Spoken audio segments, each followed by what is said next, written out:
भक्तों, यह एक सच्ची घटना है। गौर से सुनिएगा। वृंदावन में एक महात्मा घूमा करते थे, जिन्हें देखकर लोग कहते थे कि जज साहब आ रहे हैं, जज साहब आ रहे हैं। 30 साल पुरानी घटना है ये। एक संत से किसी ने पूछा कि इन्हें जज साहब क्यों कहते हैं, तो संत ने कहा कि अब साधु हो गए हैं, पहले जज थे, पुराना नाम अभी भी चल रहा है। उसने पूछा, साधु क्यों हुए? तब संत भगवान ने कहा, दक्षिण भारत में एक छोटी सी जगह थी, लोक अदालत की तरह वहाँ ये जज थे।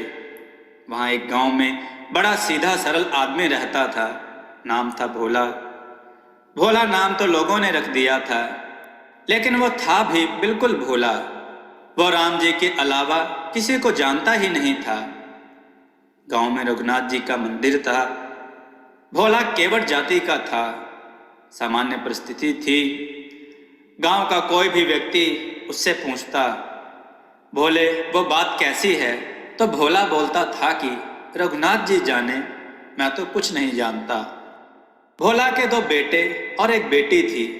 बेटी विवाह के योग्य हुई तो बेटों ने कहा, पिताजी यहाँ के जो धनी सेठ हैं उनसे रुपया ले लिया जाए, विवाह के बाद हम लोग कमाकर रुपया चुका देंगे। केवट गया। सेठ जी ने ब्याज की सामान्य दर तय की, लिखा पढ़ी हुई, रुपया ले लिया गया। बेटी का विवाह हुआ। बेटी विदा हुई, ससुराल को गई। केवट ने घर छोड़ दिया और गांव में ही रघुनाथ जी के मंदिर में रहने लगा। सबके ममता ताक बटोरी, मम पद मन ही बांध बर डोरी। इधर केवट के बेटों ने काम करना शुरू किया और रुपया कमाया, पिता को दिया। भोला रुपया लेकर सेठ जी को वापस करने पहुंच गया। सेठ ने रुपया ले लिया, रसीद बना दी कि पाई पाई से पैसा मिला। केवट को रसीद दे दी और कहा कि केवट पढ़ो, क्या लिखा है? केवट बोला, सेठ जी रघुनाथ जी जाने, मैं तो कुछ नहीं जानता, क्या लिखा है? इस पर सेठ जी के मन में पाप आया कि इससे दोबारा पैसा लिया जा सकता है। सेठ जी ने कहा कि ये कागज हमें दे दो और तुम जाकर पानी ले आओ। केवट पानी लेने गया तो सेठ जी ने वो रसीद अपने पास रख ली। फाड़ते तो शक होता। एक कागज पर कुछ ऐसे ही लिखकर केवट को दे दिया। केवट कागज लेकर मंदिर आ गया। उसने रसीद रघुनाथ जी के चरणों में चढ़ाकर अपने कमरे में रख दी। इधर सेठ जी ने मुकदमा कर दिया कि भोला ने रुपया लिया, वापस नहीं दे रहा। मांगने पर कहता है कि मैंने रुपया चुका दिया है। अदालत में केवट को जाना पड़ा। वही जज जो महात्मा हो गए थे, उन्होंने सुनवाई शुरू की। केवट से पूछा, तुमने सेठ से रुपया लिया था? केवट ने कहा, हाँ। चुका दिया? जी हाँ। इसका प्रमाण केवट ने वही कागज जज साहब के आगे बढ़ा दिया जो सेठ जी ने दिया था। जज बोले, ये कोई सबूत नहीं है, इसमें कुछ लिखा ही नहीं है। केवट रोने लगा। दयालु हृदय जज साहब ने कहा कि रो मत, तुमने जब सेठ जी को रुपया दिया तो तुम्हारे और सेठ जी के बीच कोई तीसरा था? केवट की जो आदत थी, स्वभाव था, उसी भाव से बोला, सत्य कहता हूं जज साहब, मैंने जब सेठ जी को रुपया दिया था तो मेरे और सेठ जी के बीच में रघुनाथ जी के अलावा और कोई नहीं था। केवट की बात सुनकर जज साहब बोले, ठीक है, तुम जाओ, अगली तारीख पर आना। जज साहब ने सोचा कि रघुनाथ कोई केवट के गांव का रहने वाला आदमी होगा। उन्होंने अपने खर्चे से रघुनाथ के नाम पर समन जारी कर दिया। चपरासी पूरे गांव में समन लिए घूमा। उस गांव में रघुनाथ नाम का कोई आदमी ही नहीं था। चपरासी परेशान हो गया।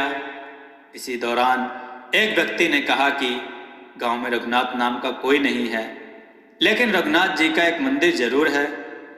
चपरासी बोला, वही बताओ भाई। मंदिर पर चपरासी पहुंचा। तो पुजारी जी बाहर बैठे थे। चपरासी ने पूछा, रघुनाथ जी का मंदिर यही है?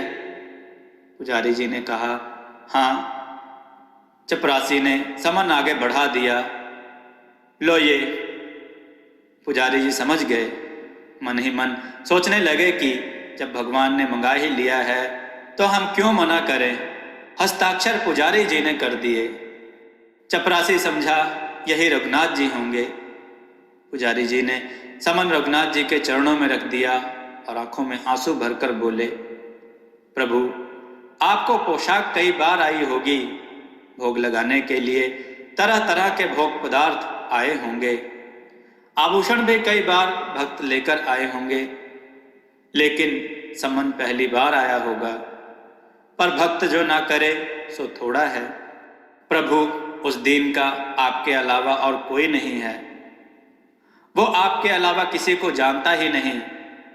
उसकी लाज आपके हाथ में है। पुजारी जी ने केवट से कहा, तुमने क्यों लिखा दिया रघुनाथ जी का नाम? केवट बोला, कोई झूठ लिखा दिया है? हमारे रघुनाथ जी सदा हमारे साथ थे। केवट तो यही कहे, हरि बिन संकट कौन निवारे, साधनहीन मलिन दीन में जाऊं काहे के द्वारे, या अनाथ की लाज आज रघुनाथ जी हाथ तुम्हारे, हरि बिन संकट कौन निवारे। दीन दयाल सुनी जबते तबते मन में कुछ ऐसी बसी है, देव कहाँ और जाऊं कहाँ, बस तेरे ही नाम की फेंट कसी है। तेरो ही आसरो बस एक मलूक, नहीं प्रभु सो कोई और जसी है।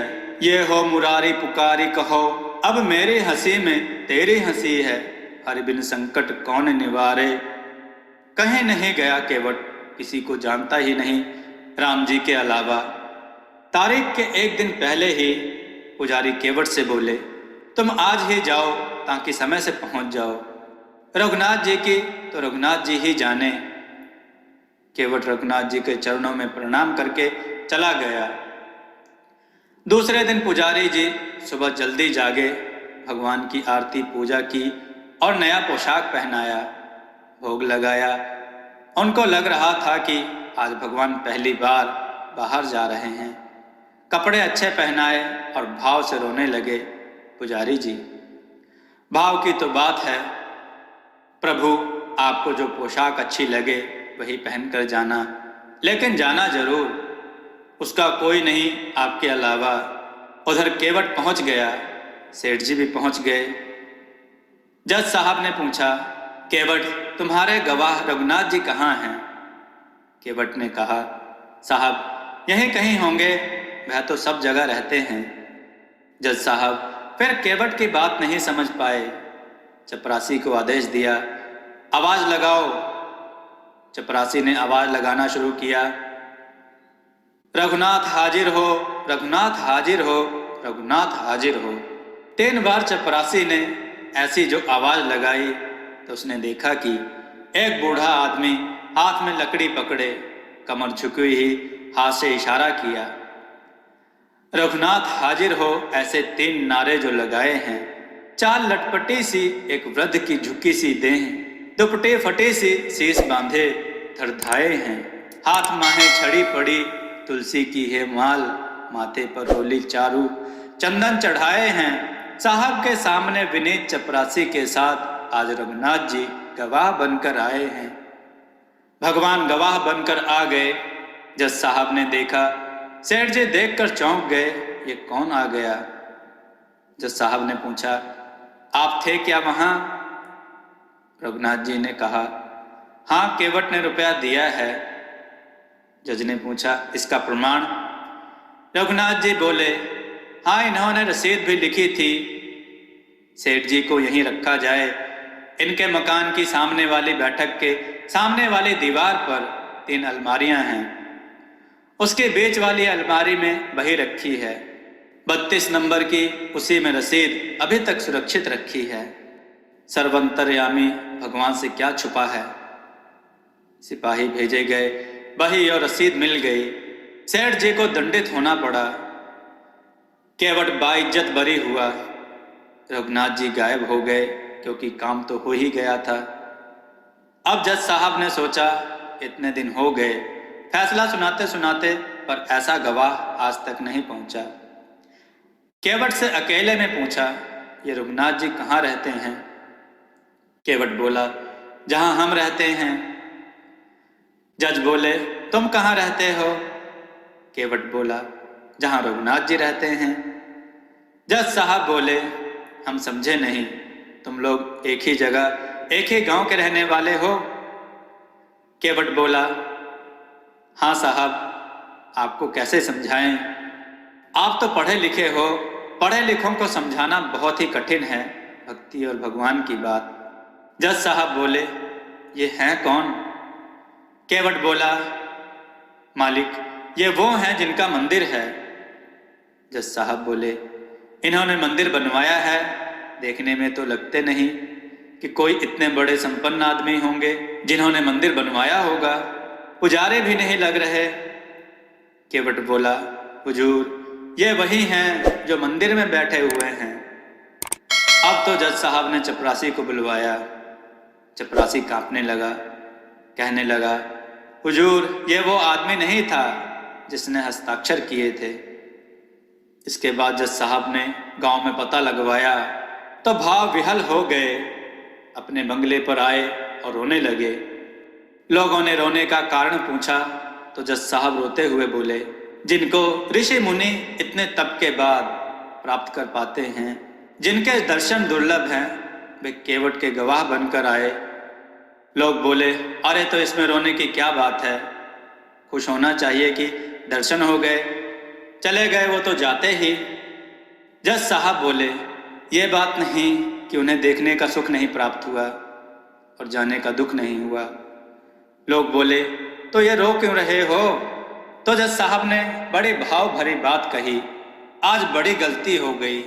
कुर्सी पर बना जज बैठा रहा, जगदीश खड़े समझाते रहे। कुर्सी पर जज बना बैठा रहा, जिनकी अदालत में सबको उपस्थित होना पड़ता है, वे भगवान खड़े खड़े गवाही देते रहे। ऐसा वैराग्य हुआ, उसी दिन पद से इस्तीफा दे दिया। वृंदावन आ गए, साधु जीवन बिताया। अक्सर खड़े रहते, कहते भगवान खड़े रहे और मैं बैठा रहा। अब तो खड़े रहना ही अच्छा है। मंदिर में जाते तो अंदर नहीं जाते, बाहर से ही दरवाजे की धूल सिर पर चढ़ा लेते। कोई कहता, अंदर क्यों नहीं जाते? तो कहते, मैं उन्हें मुंह दिखाने लायक नहीं हूं, मुझसे जो अपराध हुआ है। मित्रों, केवट के कारण भगवान गवाह बने। क्या था केवट में? मित्रों, आपको यह कथा कैसी लगी? अपने विचार कमेंट में जरूर दें। हमारे चैनल को सब्सक्राइब करके कथा को शेयर करें और कमेंट में जय श्री राधे कृष्ण अवश्य लिखें।